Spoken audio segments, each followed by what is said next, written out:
क्या आप लोग ये बात जानते हैं कि चींटियाँ एक लाइन में कैसे चलती हैं?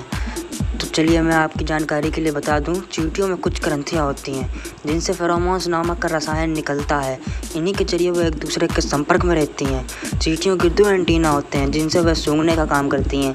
रानी चींटियों को भोजन की तलाश में निकलती हैं और फेरोमोन्स छोड़ती जाती हैं, जिसके जरिए दूसरी चींटियाँ उन्हें सूंघती सूंघती रानी चींटी के पीछे चली जाती हैं। जब रानी चींटियाँ फेरोमोन्स बनाना बंद कर देती हैं तो दूसरी चींटियाँ नई चींटी को रानी चुन लेती हैं। फेरोमोन्स का प्रयोग और भी बहुत सी स्थितियों में होता है, जैसे अगर कोई चींटी कुचल जाए तो चेतावनी के लिए फेरोमोन का रिसाव करती है, जिससे बाकी चींटियां हमले के लिए तैयार हो जाती हैं। फेरोमोन से भी पता चलता है कि कौन सी चींटी किस कार्यदल का हिस्सा है।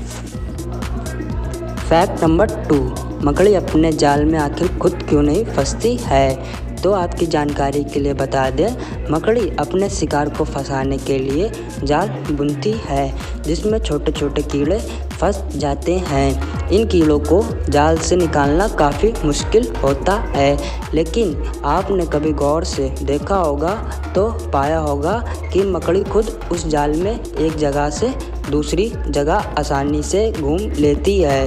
क्या आपको पता है ऐसा क्यों? तो मकड़ी का पूरा जाल चिपचिपा नहीं होता है, वह कुछ ही इसका चिपचिपा बुनती है। इसके अलावा वैसा हिस्सा जहां मकड़ी खुद आराम से रहती है वह बिना चिपचिपे पदार्थ का बना होता है, इसलिए वह आसानी से इसमें घूम लेती है। वैसे अपने ही जाल में फंसने से बचने के लिए मकड़ी एक तरकीब निकालती है। वह रोज़ाना अपने पैर को काफ़ी अच्छे से साफ करती है ताकि इन पर लगी धूल के कण निकल जाएं। तो कुछ वैज्ञानिकों का मानना है कि मकड़ी के पैर तैलीय होते हैं, इसलिए वह जाल में नहीं फंसते हैं। लेकिन सच तो ये है कि मकड़ियों के पैर में ऑयल ग्लैंड्स ही नहीं होते हैं। वहीं कुछ वैज्ञानिकों इसकी वजह मकड़ी की टांगों पर मौजूद बालों को मानते हैं, जिन पर जाले की चिपचिपाहट का कोई असर नहीं होता है। फैक्ट नंबर 3, क्या आपको मालूम है कि कुत्ता आखिर अपने मुंह से जीभ बाहर निकालकर सांस क्यों लेता है?